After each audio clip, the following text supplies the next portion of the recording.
చూస్తే జీహెచ్ఎంసీ వార్డుల పునర్విభజనపై భారీగా అభ్యంతరాలు వస్తున్నాయి. రికార్డు స్థాయిలో ఇప్పటివరకు 5,905 ఫిర్యాదులు వచ్చాయి. నిన్న ఒక్కరోజే 1,283 అభ్యంతరాలను అధికారులు స్వీకరించారు. వార్డుల విభజన శాస్త్రీయంగా జరగలేదని ఫిర్యాదు చేస్తున్నారు. హైకోర్టు ఆదేశాలతో అభ్యంతరాల స్వీకరణ గడువు 2 రోజులు పొడిగించారు.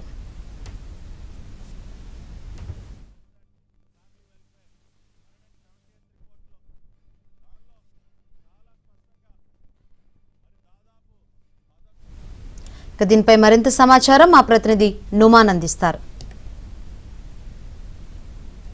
జీహెచ్ఎంసీలో వార్డుల పునర్విభజన మీద జీహెచ్ఎంసీకి భారీగా అభ్యంతరాలు వస్తున్నాయి. ఇప్పటి వరకు రికార్డు స్థాయిలో దాదాపు 5,905 అభ్యంతరాలను జీహెచ్ఎంసీ అధికారులు స్వీకరించారు. జీహెచ్ఎంసీ ప్రధాన కార్యాలయంతో పాటు జీహెచ్ఎంసీ జోనల్ కార్యాలయాలు, సర్కిల్ కార్యాలయాల్లో ఏర్పాటు చేసినటువంటి కేంద్రాల వద్ద ప్రస్తుతం జీహెచ్ఎంసీ అధికారులు ఏదైతే అభ్యంతరాలు స్వీకరిస్తున్నటువంటి పరిస్థితి ఉందని చెప్పొచ్చు. ఇప్పటివరకు చూసుకుంటే దాదాపు 5,905 అభ్యంతరాలు స్వీకరించారు. హైకోర్టు ఆదేశాల నేపథ్యంలో రేపటి వరకు జీహెచ్ఎంసీ అధికారులు అభ్యంతరాలు స్వీకరిస్తున్నటువంటి పరిస్థితి. సో ఇందులో ప్రధానంగా చూసుకుంటే వార్డుల విభజన అనేది శాస్త్రీయంగా జరగలేదంటూ ఉన్నటువంటి స్థానికులు, రాజకీయ పార్టీల నేతలు జీహెచ్ఎంసీ కమిషనర్ కు తమ అభ్యంతరాలు తెలుపుతున్నటువంటి పరిస్థితి ఉందని చెప్పొచ్చు. ఈ నేపథ్యంలో శంషాబాద్ నుంచి కూడా కొంతమంది వచ్చారు. సో వారు కూడా తమ అభ్యంతరాలు వ్యక్తం చేస్తున్నటువంటి పరిస్థితి. చెప్పండి, ప్రధానంగా మీ అభ్యంతరం ఏంటి?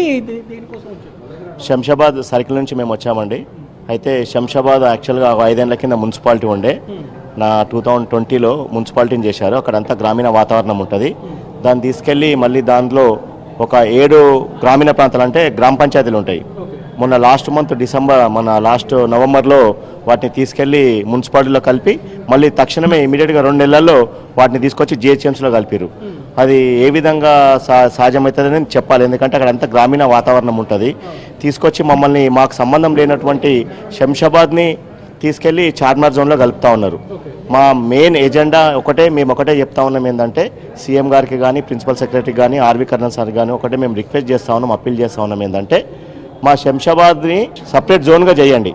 దయచేసి శంషాబాద్ని సపరేట్గా జోన్ చేయండి. కాబట్టి మేము ఒకటే చెప్తా ఉన్నాం, మమ్మల్ని తీసుకెళ్ళి చార్మినార్ జోన్లో కలపొద్దు, మా శంషాబాద్ని సపరేట్ జోన్ చేయండి. అదేవిధంగా శంషాబాద్లో ఒక 2 డివిజన్స్ అయినాయి.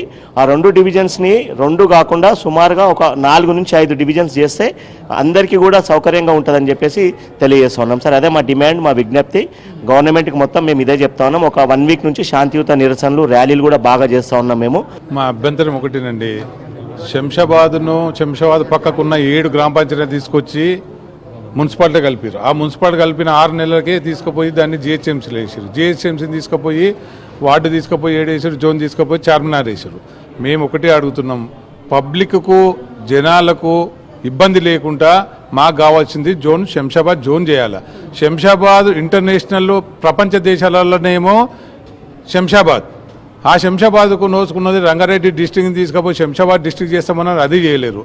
కలెక్టర్ ఆఫీస్ చేస్తామన్నారు, అది చేయలేరు. ఇప్పుడు జోన్ తీసుకుపోయి పాతపట్నంలో తీసుకుపోయి చేస్తే సామాన్యులు పోయి ఏడపోయి ఆడు ఏం అప్లికేషన్ చేసుకుంటాడు, ఏం చేసుకుంటాడు. మేము ఒకటి అడుగుతున్నాం, మాకు కావాల్సింది జోన్ చేయవలసింది శంషాబాద్. ఇంటర్నేషనల్లో పేరున్న శంషాబాద్ని తీసుకుపోయి ఏడనో తీసిపాడేస్తున్నారు. కాబట్టి దయచేసి మేము ఒకటే మాట్లాడుతున్నాం, మాకు కావాల్సింది ఒక జాకుగా తయారైనాము, ప్రాణత్యాగం అనేది చేస్తాం, కానీ మాకు కావాల్సింది జోన్ శంషాబాద్ కావాలి. దానిని 2 వేసిర్రు, దానికి ఖచ్చితంగా ఒక 5 చేస్తే పబ్లిక్కు ఏదైనా సేవ చేసుకోవడానికి ఉంటుంది. ప్రభుత్వాన్ని కోరేది ఒకటి, మేము జోన్ చేయాలి, ఒకటి శంషాబాద్, ఒకటి ఇంకొక 3 డివిజన్లు చేయాలి. ఇటు జీహెచ్ఎంసీ ప్రధాన కార్యాలయానికి మాత్రమే ఇటు వార్డుల విభజన మీద పారదర్శకంగా జరగలేదు, అశాస్త్రీయంగా చేశారంటూ కూడా పెద్ద ఎత్తున కూడా అభ్యంతరాలు తెలపడానికి అయితే ఇటు హైదరాబాద్ నగరవాసులు, దాంతోపాటు రాజకీయ పార్టీలకు సంబంధించినటువంటి నేతలు, ఇటు ప్రజాప్రతినిధులు కూడా పెద్ద ఎత్తున కూడా జీహెచ్ఎంసీ కార్యాలయానికి వచ్చి తమ అభ్యంతరాలు తెలుపుతున్నటువంటి పరిస్థితి మనకు కనిపిస్తుంది చెప్పొచ్చు. వీడియో జర్నలిస్ట్ శ్యామ్తో నుమాన్, ఆంధ్రజ్యోతి, జీహెచ్ఎంసీ ప్రధాన